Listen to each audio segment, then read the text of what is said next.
Welcome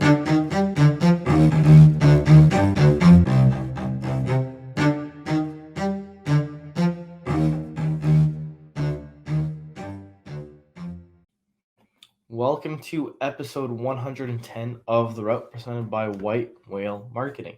The Route is a glorified sport business coffee chat. As a new guest, every episode is to share their experiences and route in sports.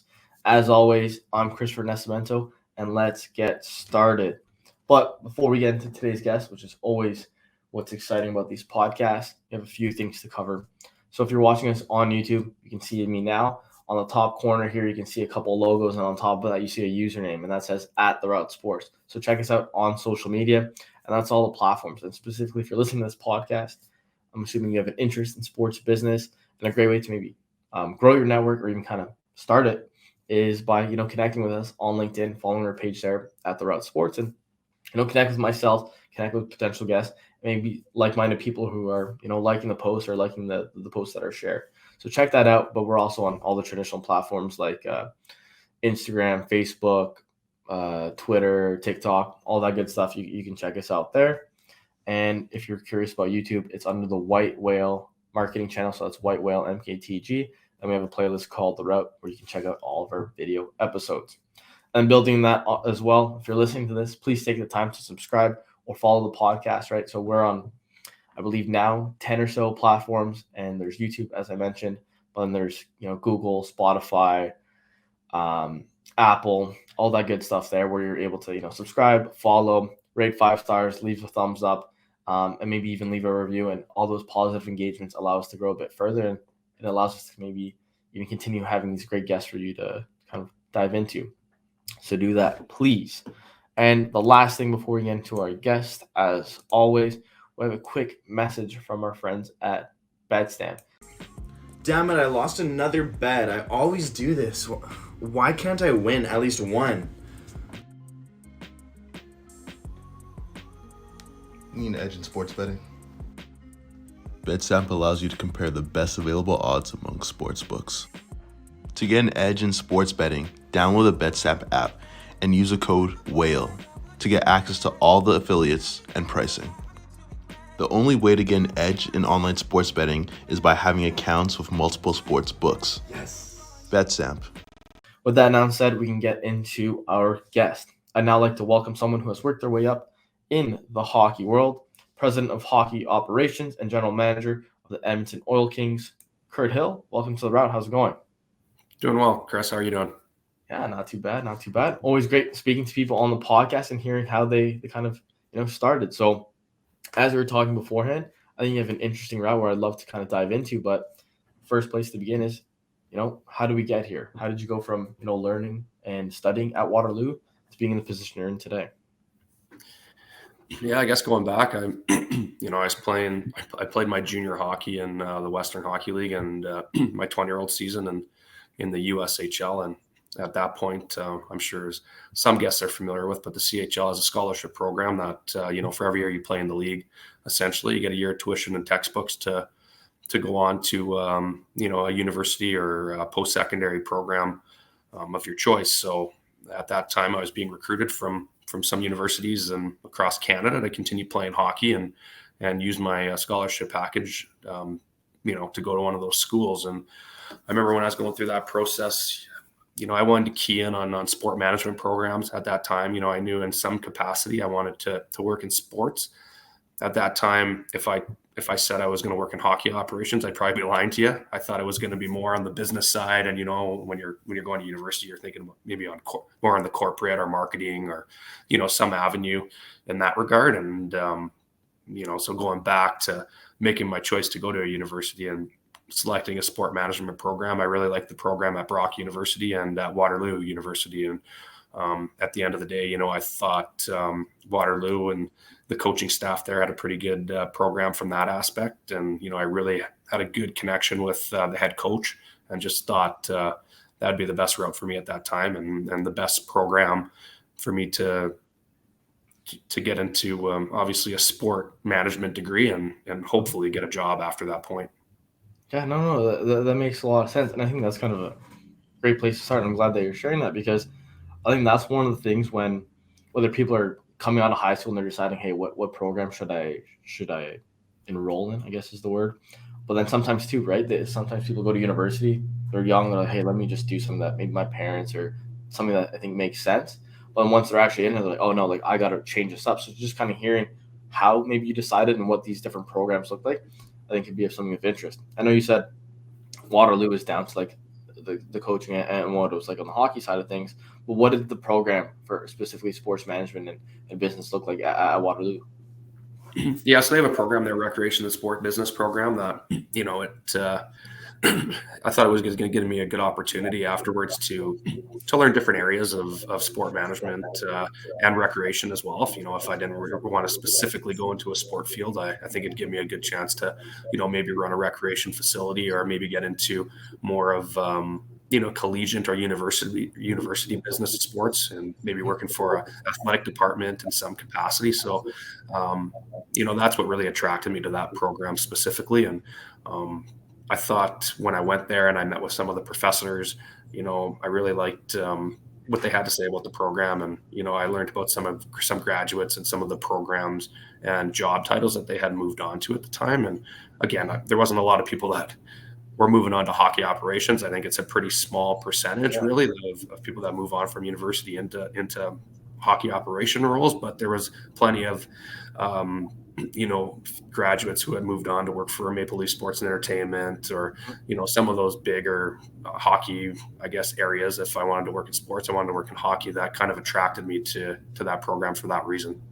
Yeah, no, that for sure makes sense. And then as you're saying that, that's something that kind of interests me when we were speaking before we started the podcast, right? Typically people kind of study maybe sport management or business and sports, they rarely kind of go down the path of hockey operations. But as we were discussing, you then kind of started off with the Senators and kind of in a marketing coordinator role. So how did that kind of snowball into where we are today, right? How did that position come up? How did you get there? And what was that like? Yeah, it was interesting. I remember after 4 years of playing at Waterloo, and at that point, I still had a year of eligibility left in school. So I was potentially thinking about going and doing a master's program. And at that time, I had been talking to UNB a little bit in New Brunswick because they have a sport management master's program out that way. So I was like, oh, maybe that's something I want to pursue and keep playing, use my 5th year of eligibility. Or also at the time, my girlfriend, who is now my wife, she was in Waterloo with me, and her family was living in Ottawa. So I started applying for, some internship jobs in the Ottawa area. So potentially maybe that could be an option for me as well. And the Senators had a lot of different internship programs, and I put my name in the hat for about 3 of them, and was pretty fortunate to be selected to get on there with the marketing internship. And I went there really only thinking it was going to be for the summer. Made the decision to stop playing, and go there and get into the marketing field and for an internship. And I didn't really know where that was going to go. Yeah. But during that time, the reason I ended up becoming a full-time job actually was that Canadian Tire had bought the naming rights of the arena in Ottawa. Yeah. So in my marketing role, I was responsible for all the signage of changing over from obviously Scotiabank to Canadian Tire Center. And it was pretty remarkable about how many signs there are to change on every single napkin, every single seat in the entire arena. So, that naming right pretty much gave me a full-time job there. And that was kind of my responsibility moving into the season and getting hired on full-time in the marketing area. Yeah, no, that's funny that you mentioned that, because obviously I'm from Ottawa. I've been to Canadian Tire Center, Scotiabank Place, Corral Center plenty of times, right? And then obviously I've seen the name changes, and maybe now that I'm in sports business, it kind of makes a bit more sense. And I was like, oh yeah, I can see all the different signs. So I'm just kind of walking through it. But as soon as you said napkins, I was like, oh wow, there's way more items I didn't even think of, right? So what was like the most obscure maybe thing with the logo? They're like, oh, this needs to get replaced. Was it napkin? Was it maybe like a urinal puck? I don't know. Like what's it was interesting. I remember we were going through the emergency exits and down like the corridors of the stairways, and on the actual fire, like the fire hydrant cases, there was a sign of Scotiabank, Scotiabank Place or whatever it was called at the time. And so that was probably the most obscure. It's like, geez, these signs are everywhere. But so it's a pretty big undertaking, obviously, what the investment of obviously what Canadian Tire put into that to even just get all the signage changed. But I guess when you're getting into a multi-million-dollar deal like that, it's pretty significant. You know what you're getting into. Yeah, no, that's kind of crazy where Yeah, like now that next time I go to the game next season, I'm for sure gonna start looking like, oh, look at that. Was it something where you guys were kind of just roaming the halls and like, okay, like almost where's Waldo, right? Where like, okay, there's a logo here, let's mark it down, or was there already like somewhat of a database of, hey, like these are all the different assets that we have kind of covered, even just items that we have covered, or is it more so Yeah, like, there was a bit of a database, but like there was a lot of roaming too, and just kind of yeah, checking it out, seeing where things were, and people pointing out different things to you. And the thing about there too is all the individual suites. Like people can adjust those to what they want them to look like. So then there was individual signage as well. So there was a lot of intricacies to it. But I guess fortunately for me, it gave me a job and gave me my start kind of in the sport world. yeah, no, for sure. And not to kind of beat on this drum a bit too much before we kind of get into your next role, but is that something where even like just kind of think about different stadiums, right? Where sometimes they have pictures of, let's say, past playoff runs, right? Where you can then kind of see it, and obviously the logos are everywhere. Is that something like, hey, like we need to change that as well, or is it something where it's like a gray area? Because I think some of those ones from going back, if my memory serves me correct, it was kind of one of those things where you take a photo of it and send it to the group you're working with from Canadian Tire and say, hey, are you okay with this? It's a nostalgic photo of Daniel Alfredson scoring a big goal. Like, are you okay with this? And, I think for the most part, people are pretty understanding in some of those situations. But yeah, that was pretty much like, even when the season started, I remember there were some trades that were made and stuff. And that was my job, really, to go around the rink, get the signage changed over to the new players, get the old ones taken down, and away we go. So it was, it was a pretty interesting role to get started. Yeah, no, I bet, especially in that time frame, right? I think they're coming out of like the success and going into the rebuild, right? So lots of moving parts there, I'm sure. Yeah, I couldn't imagine the Saddle Dome right now with all the Goudreau and Kachuk Oh yeah, they changed everywhere. It'd be a pretty big undertaking. I think. yeah. Funny enough, I think too, right? With the Senators when they went through that massive rebuild a couple of years ago, I think they just stopped that completely, right? They just put the Sens logo everywhere. No more individual players. I think maybe next season with all these long-term contracts, they'll do it. But I remember walking in and like, oh, that's weird. I've been coming to this arena for 20 plus years, and then like for one season, like there was no faces for one, so that's kind of interesting.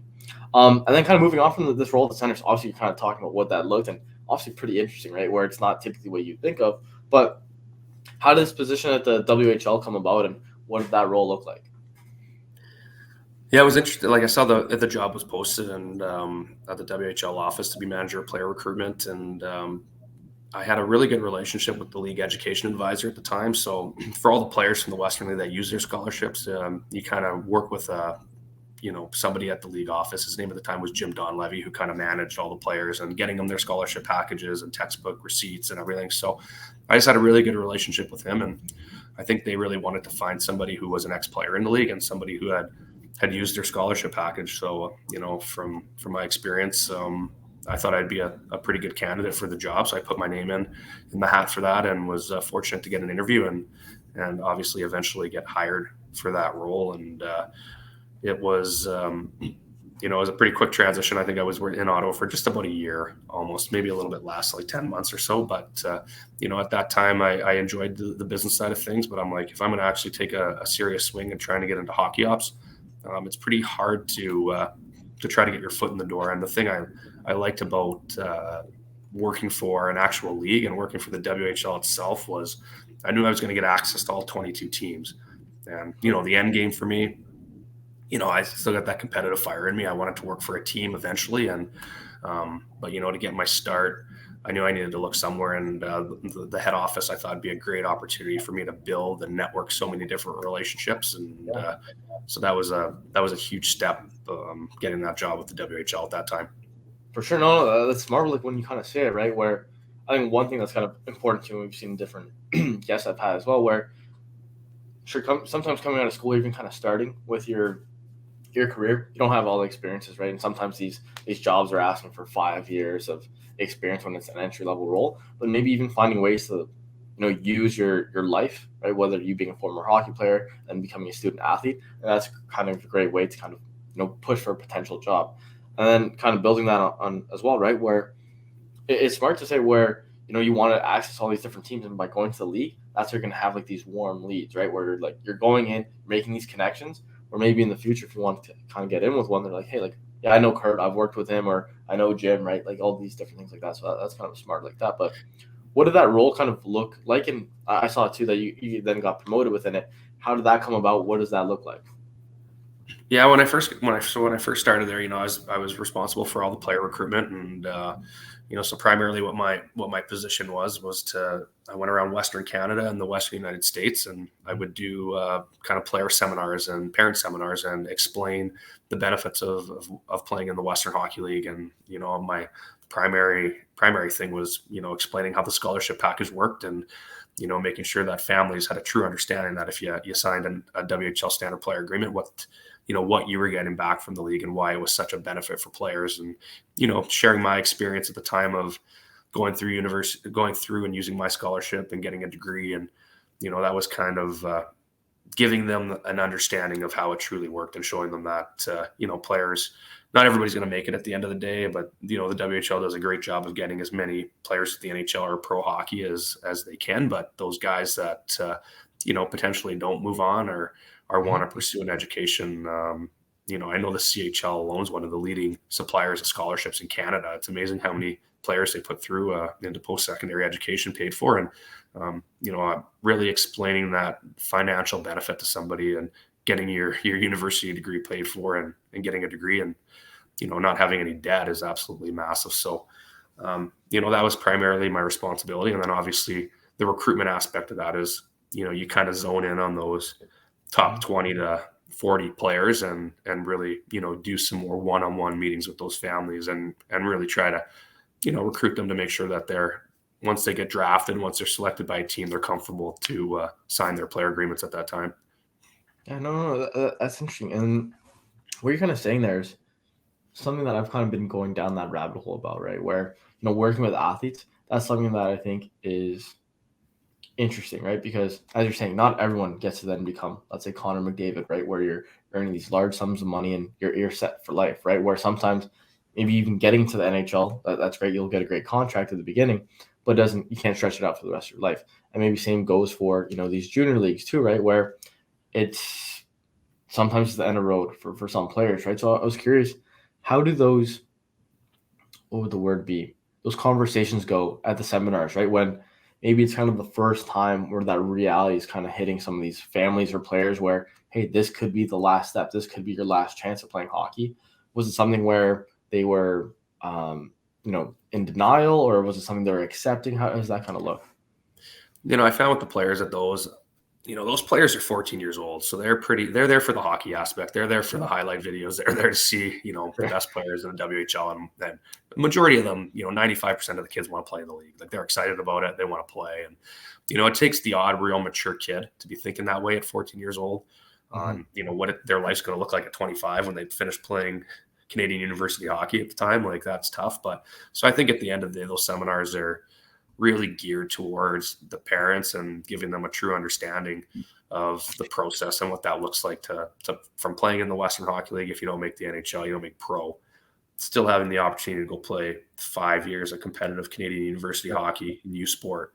And then at that time, maybe going and playing pro or in Europe, or, having your degree and getting into a field of work. So, it was really geared towards, the families probably more from the actual education side, and then the kids obviously from the hockey side. They want to know what it's like to be a WHLer when they're 14 for sure. Yeah, no, that makes sense. And I guess one of the things you're talking about there, which maybe struck something in my mind here, is obviously things have changed, right, in the hockey landscape, especially with NCAA. Maybe it's a little different for Canadian athletes going that route, especially with NIL. But is that something now where, if you're to look at a position like that, where that's something that needs to be covered in these seminars, right? Where there is that element of, hey, you could go the college route and maybe earn some potential dollars, where if that is the end of your road, you still maybe have that option, right? Where you could earn some money, still go to the NHL if it works out. Or is it more so just, you don't think that's really the focus at the moment? Yeah, I think it's, the landscape's changed since I was doing those even. So I think it's those presentations are ever changing. And I know, from the Western, the CHL standpoint, they're talking about their product and everything that they have to offer to a player. And, at the end of the day, there are some players that are, they're late developers, and maybe they don't hit their stride until they're 18 or 19, and they decide to pursue, tier 2 hockey in Canada and then move on to the NCAA. And, but for the most part, I think, from all the research that I've seen and that, the majority of guys at 14, 15, 16 that are in there that are, the top players, those guys are ready to, if they're ready to play in the CHL and they want to, majority of them make that transition. And,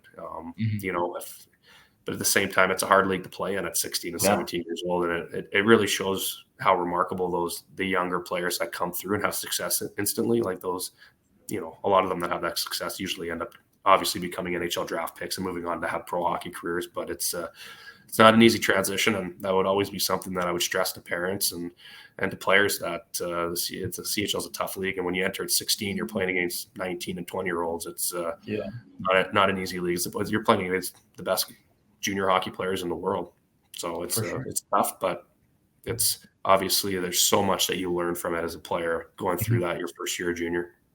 No, like that's crazy to think of, right? Where when I look back to when I was 16, right, I was finishing high school and I didn't have a care in the world, didn't think about anything really. I was like, my grades are good enough, I'm going to get accepted to school, no problem, right?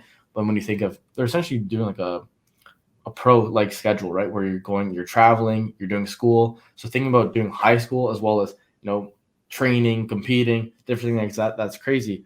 And even moving on to when I was 18, I moved to university, right? I felt like I got let's say a wake up call. I was like, oh wow, things are changing, right? So just kind of considering how much people's worlds and these athletes' worlds are getting flipped upside down, especially at that young age, crazy. And I'm sure that's something that is unique about these athletes, right? Where they have to go through it young and kind of into that. It's interesting you say that. Like I remember, I thought that was one of the benefits that I had too of continuing to play junior, obviously until I was 20. I wasn't going to university until I was 21. So that extra time I had in there, I know people feel rushed if you're not, I guess, playing junior or you're not an elite athlete, a lot of people feel pressure right after high school. Parents give them pressure. Hey, you got to go to university right away. And I to tell you the truth, I don't know if I would have known what I wanted to do when I was 18 at university. So I might have been just going into a general arts program or picking a program where maybe I would have been doing my second degree eventually. So I think that extra 2 or 3 years that I had, it gave me that extra time to really zone in on what I wanted to do at university. And when I got there, making my decision for Waterloo, it really gave me a clear indication of the path I wanted to go.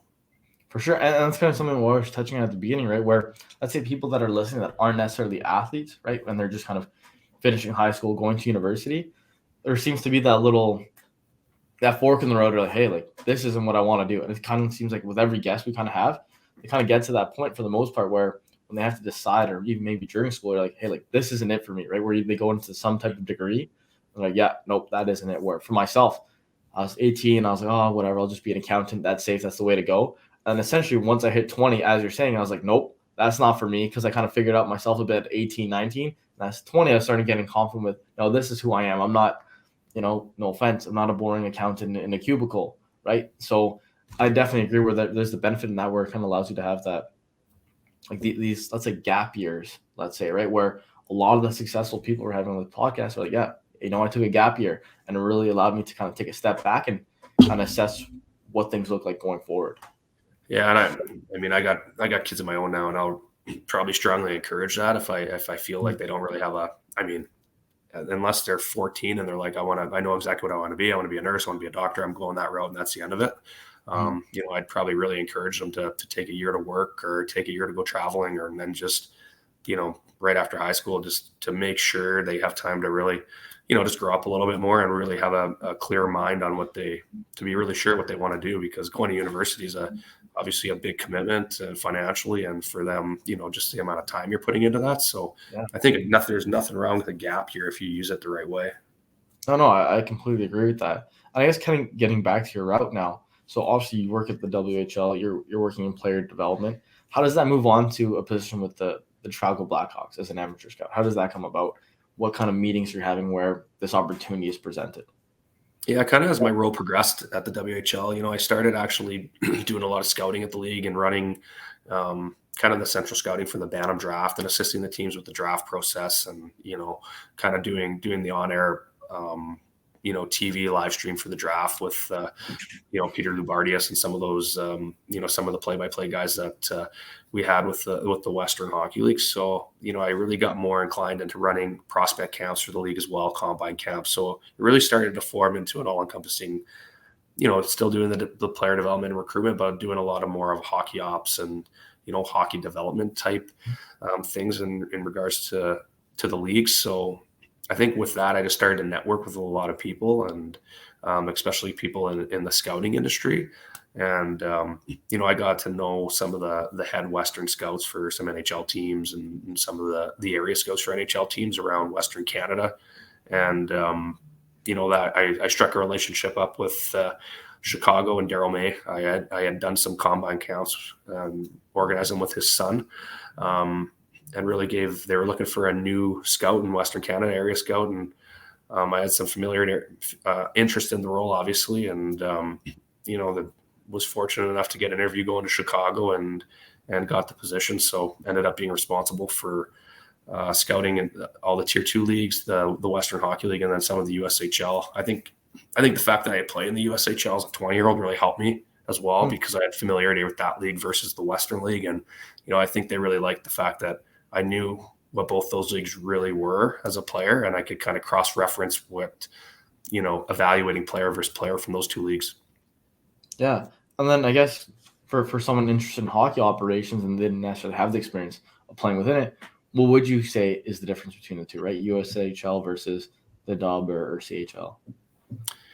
Well, I think the biggest difference is in the USHL. Majority of players at 18, the real high-end players, they're moving on from the league, and they're going to the NCAA programs if you're at that really elite level. Whereas in the CHL, those really elite players, they stay in the CHL until they're 20 for the most part. Yeah. Most players graduate at 19, and unless those real superstars move on to the NHL at 18. But so I think that those top lines and those first power play units and that in a CHL, they usually have all NHL drafted players, where the USHL has a lot of players that come through and get drafted at the same time, but a lot of those players have moved on to college and they're not still in the league when they're older and a little bit more developed. They've already moved on at that point. So I think that higher end talent pool in the CHL is it's just a little bit, it's a little, they're there longer, I guess, at the end of the day, and there's more of them. Okay. No, that makes sense. And then a question about scouting, where my first kind of role in marketing was with a hockey startup where they had this technology for scouts was kind of the primary thing, where it's taking essentially these scouting sheets from the NHL and putting them on an iPad or a tablet, right? And then kind of making it easier where then they can then aggregate the data, then kind of say, oh, on October, I rated this player, 4.5. And when I saw him again in March, it's 6.2, and then kind of aggregates the data and kind of provides that average, right? So, because when I was going to games and kind of trying to sell these products with the founders, these guys would all have these backpacks, right, full of sheets, binders, etc. So then I was kind of curious, like, what was life like with a scout? Because I've spoken to some, and they're sharing what their schedules were like and what their weekends would look like, and I was like, wow, that's crazy. So do you mind maybe providing some of that perspective? Yeah, it's a busy job. I mean, it's travel's a job for the most part. You're, especially when you're watching junior hockey, there's not 4 or 5 junior hockey games in a day. Like when I scout in the Western League, I go to a Bantam tournament over the course of a weekend, and I'm watching 60 games. There's 14 games a day. You can catch everybody. You're skipping from rink to rink watching a period. It's those are long days, and you get a lot done in a weekend. Whereas obviously in the junior hockey level and scouting in the NHL, you're primarily watching one game at 7:00 at night throughout the week, and you do that probably for 6 days a week. So it's I remember back then I was probably on the road probably about 14 days a month, I would say, in a hotel. And then after that, I was fortunate enough to be in Calgary in a good location where I could drive, another 7 or 9 of those nights to, whether it be Lethbridge or Red Deer or Medicine Hat, I could go there and not have to stay overnight. So I was fortunate enough that way to be living in Calgary and be in a good spot. But travel's the job. It's a lot of travel, and and then there's a lot of putting reports into the system and ensuring that you're staying up to date on your list in the West. Yeah, no, for sure. I think kind of on that note as well, was it ever difficult where maybe more so at the junior level when you're watching like an immense amount of games a day, but let's say even saying you're seeing 6 games a week, right? Does it ever get to the point where it's hard to kind of maybe assess them or kind of differentiate them, where I find sometimes even just taking a step back sometimes provides a lot of perspective? Is that something that's needed, or is it something like, no, you can always just tell? Well, I would always try to never write my reports after games. I'd always try to, sleep on it and do it in the morning just to let that, I just kind of always wondered I always thought that if I don't remember it when I wake up the next morning, it probably doesn't need to be in my report at the end of the day. It probably didn't stick out to me enough to be in my report the next day. So I'd often sleep on it and write my reports the next day, but I would never really find that in the junior level and watching like 6 games a week. But I definitely, when I'm scouting in the Western League and scouting for my team here in Edmonton, if I go to some of the showcase events and that, everybody, when you get to the end of a week and everybody starts to blend together, everybody starts to look the same. That's a lot of hockey you're going through sometimes. And sometimes you just need to take your scouting group and say, hey, look, we're getting out of the rink here. We're going to miss a few games. We're going to go for lunch. Let's just go do that and kind of reset our brains, because if you don't, it becomes long days and you just end up not getting as much out of it. Yeah, no, I can imagine. And then on that note as well, and I guess maybe transitioning to your kind of current role with Edmonton Oil Kings, before we kind of get into what that looks like, how do you maybe differentiate someone at that, bantam level, right? Is it kind of the skating? Is there something kind of sticks out, or is it just different depending on the type of player? Oh, yeah. I think there's a ton of variables. I mean, there's lots of different things we talk about. I mean, obviously the on-ice intangible, skating skill, like all of the hockey IQ, everything that we talk about. And, a lot of times the new thing to talk about is, what does the path look like for these players? Where are they going to play next year? Who are they going to be coached by? What does their development model look like for the next 2 years when they're not going to be in our program? Are they going to be satisfied not playing here at 16 and going back and playing, for an academy or playing midget? Are they going to be comfortable with doing that? So, those are a lot more of the intricacies, those little conversations that we have behind the scenes. And, now for us, sometimes it's about selecting the players that have the best, development plan before they get to Edmonton, and making sure that we're providing them guidance on that. But, unfortunately, sometimes players are, they might be ruled and they're not willing to move, it could be tough. It's an uphill battle. I'm not saying that they can't, there's lots of guys that defy the odds, but, when you get to drafting situations like that, you kind of play the odds, and that's kind of our job to make sure that we're trying to make the right decisions at that time. Yeah, no, that for sure makes sense. And I guess kind of you're talking about like what their growth path looks like. Do you find how did you find yours kind of like your own growth path in regards to your career? How did that prepare you for the current role of being president of hockey operations and GM of the Oil Kings? Like how does that's a pretty big role, right? Yeah, I mean, I guess pretty unconventional, I would say, like that. At the end of the day, getting hired at the age, I was 30 years old, I got opportunity to Peter Shirley was the GM of the Oilers at the time. I didn't have a relationship with him, but he had kind of was going through a process of finding a new GM for the Oil Kings, and I think he started asking around guys in the West of who some good candidates were, and I was fortunate to have some pretty good relationships with guys, and I think he liked that I had a really strong knowledge of the intricacies of how the league works, and had done recruitment for the league, and was fortunate enough to go in there for an interview with him at the time and be selected for the role. So it's at the time, I guess I didn't really have much experience of being a GM or what that was going to entail, but I had a lot of knowledge on the recruitment of players, the development of players, especially from 14 to 16, and what that looks like for players in our league. So and I think one of the really advantages I had was I knew every player that was in the league, because I had pretty much recruited them, or I had done the presentations to them, or I had watched them play at 14. So I had a real good idea of where their development, curve was at the time being. So I think when I first got the role from that aspect, it was, I had a head start, I guess I would say, but from going into the role from a business perspective and being a manager and being, now having a team of close to 50 people under me, that was the biggest adjustment and the biggest thing that I had to kind of learn on the fly, because I had never managed a group. Like I had managed maybe groups of 5 people or 10 people at events in short term, but to be responsible for that many employees, full-time, part-time staff, players, it's a pretty big undertaking. But at the time, maybe you could say I was thinking like, "Oh, this is going to be a pretty big challenge." But I guess there's no better way to do it than to dive in and just get to work. And that's kind of the approach I took to it.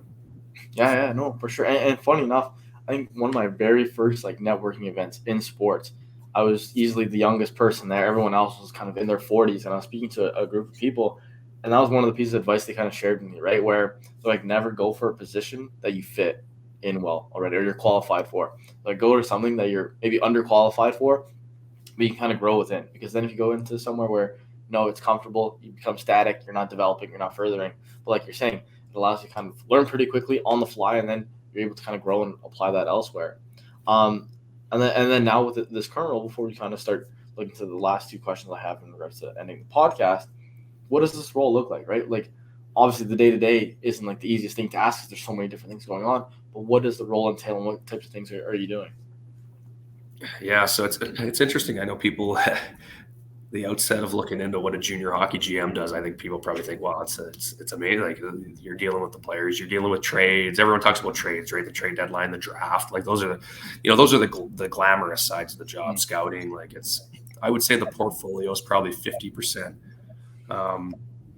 hockey operations, in the sense of, doing actually scouting, actually managing the team, trading, evaluating other players around the league, drafting players, managing the prospect pool. And then there's a whole nother side of things, like another 50% that's like purely hockey administrative.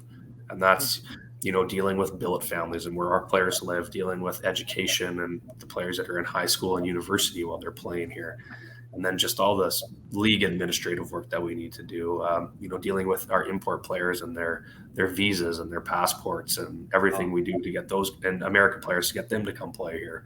And then all the, I guess, just business admin with me working for Oilers Entertainment Group, that, budgeting and et cetera. So it's, when I actually lay it out and probably do write it down for a job portfolio, it's 50, I guess it's all still hockey, but 50% of it's probably really more business related. And then you got the other 50% where it's, you're talking to players about their development, you're at the games, you're scouting, and you're doing all the more, I guess, if you want to call them the more glamorous and what everybody portrays the job to be. Yeah, no, that makes sense. And that's super interesting.